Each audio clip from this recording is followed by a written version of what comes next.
नमस्कार। आज हामी हालै भारतमा भएको त्यो एयर इन्डिया फ्लाइट 171 को दुःखद दुर्घटनाबारे अलिक गहिरेर कुरा गर्दैछौँ। हामीसँग यस घटनाका समाचारहरू छन्, केही प्रारम्भिक रिपोर्टहरू पनि छन्, अनि आज हाम्रो उद्देश्य भनेको यसका मुख्य तथ्य केलाउने र यसको महत्त्व बुझ्ने हो। सुरु गरौँ घटनाको विवरणबाटै। यो 12 जुन 2025 हाम्रो नेपाली मिति अनुसार जेठ 30 गतेको कुरा हो।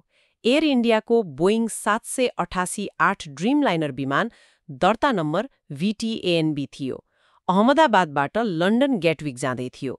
तर उडान भरेको करिब 36 सेकेन्ड जतिमै के भयो भने चालक दलले पावर लस भयो भनेर मेडे कल पठाए। हजुर, मेडिकल भनेको त एकदमै गम्भीर आपतकालीन सङ्केत हो नि। अनि त्यसको लगत्तै विमानले उचाइ गुमायो र अहमदाबादको मेगानी नगर भन्ने ठाउँमा पुगेर त्यो बीजे मेडिकल कलेजको होस्टेल भवनमा ठोक्कियो। यो दुर्घटना कति भयानक थियो भने विमानमा 442 जना हुनुहुन्थ्यो, त्यसमध्ये 230 यात्रु र 12 चालक दलका सदस्य जम्मा 241 जनाको मृत्यु भयो। अनि जमिनमा पनि ठूलो क्षति भयो। 39 जनाको मृत्यु भयो, 60 भन्दा बढी घाइते भए। यो मानवीय क्षति त साँच्चै कहाली लाग्दो छ। तर उड्डयन जगतमा यसले किन यति ठूलो तरङ्ग ल्यायो होला? हो, मानवीय क्षति त छँदैछ, त्यो अति नै दुःखद भयो। तर उड्डयन वृत्तमा यो घटनाले तरङ्ग ल्याउनुको मुख्य कारण चाहिँ यो बोइङ 787 ड्रिमलाइनर विमान संलग्न पहिलो घातक दुर्घटना हुनु हो। पहिलो पटक 787 को? हजुर, पहिलो घातक दुर्घटना। यो विमान मोडल त आफ्नो आधुनिक प्रविधि सुरक्षा रेकर्डका लागि चिनिन्थ्यो। अनि अर्को चाखलाग्दो कुरा के भने दुर्घटना भएको विमान VTANB को कुनै पुरानो मर्मत सम्भारको समस्या रेकर्डमा देखिँदैन। हो र? हो, इन्जिनहरू पनि राम्रो अवस्थामा थिए। दाहिने इन्जिन त भर्खरै यही वर्ष मार्चमा फेरेको। देब्रे इन्जिन 2023 मा सर्भिस गरेको थियो। इन्जिनहरू ठिक अवस्थामा थिए भन्नुको मतलब त अनुसन्धान अब अरूतिर मोडिन्छ होला, हैन त? जस्तो कि विमानका अरू प्रणालीहरू, इलेक्ट्रोनिक्स, कन्ट्रोल सिस्टम अथवा केही बाहिरी कारण।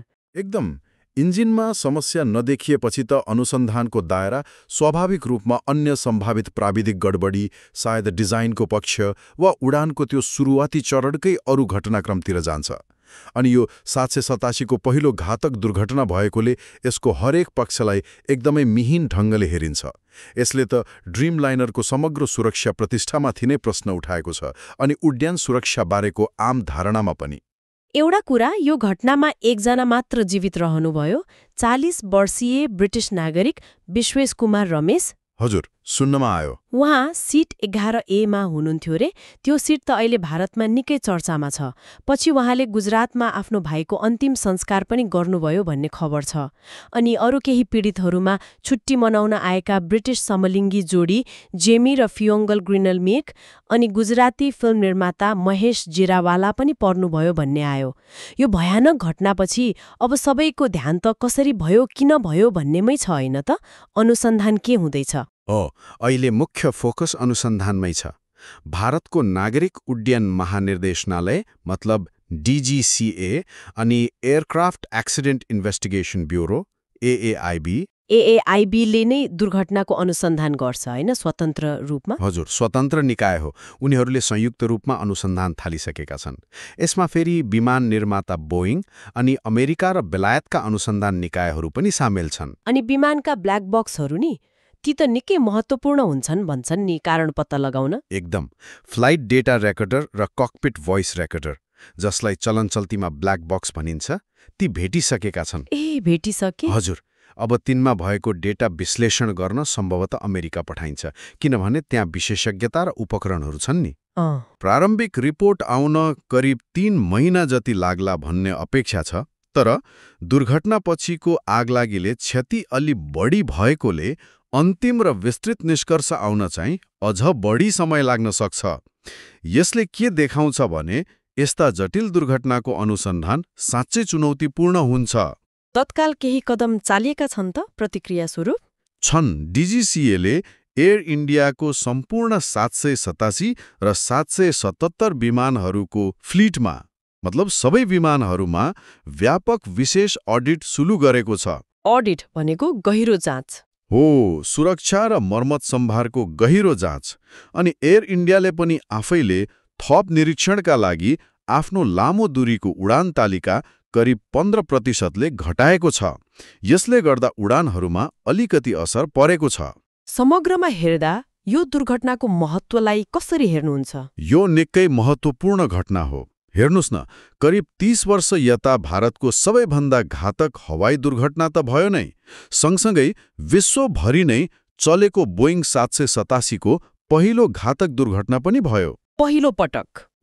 यसले भारतमा राष्ट्रिय शोक त ल्यायो नै, विश्वभरिका मिडियामा हेडलाइन बन्यो। अनि सबैभन्दा महत्त्वपूर्ण कुरा, यसले उड्डयन सुरक्षाका प्रक्रियाहरू, विमान निर्माताको जिम्मेवारी अनि नियामक निकायहरूको निरीक्षण क्षमतामाथि गम्भीर प्रश्नहरू खडा गरेको छ। त्यसो भए यो सबैको निचोड के होला त? यो स्पष्ट रूपमा एउटा ठूलो उड्डयन त्रासदी हो, 787 को लागि पहिलो। यसले हामीलाई उड्डयन क्षेत्रमा सधैँ जोखिम रहिरहन्छ भन्ने कुरा फेरि सम्झायो। अनि त्यस्ता जोखिम कम गर्न अनुसन्धान र निरन्तर सुधार कति आवश्यक छ भन्ने पनि देखायो। हजुर, मानवीय क्षति त अपूर्णीय छँदैछ। अबको ध्यान त भविष्यमा यस्ता घटना हुन नदिन के सिक्न सकिन्छ भन्नेमा केन्द्रित हुनु पर्यो। एकदम। अनि श्रोताहरूलाई एउटा विचार छोडेर जाउँ न त। अनुसन्धानले त अब प्राविधिक कारणहरू खोज्ला, तर के यो घटनाले अलिक फराकिलो दृष्टिकोणबाट हेर्दा आधुनिक उड्डयनमा प्रविधिमाथिको हाम्रो बढ्दो निर्भरता, मानवीय तत्त्वहरूको भूमिका अनि नियामक निकायहरूको निगरानी बीचको त्यो नाजुक सन्तुलनबारे अझ गहिरो प्रश्न उठाइरहेको पो छ कि? यो विषय भविष्यमा निकै महत्त्वपूर्ण हुनेछ जस्तो लाग्छ।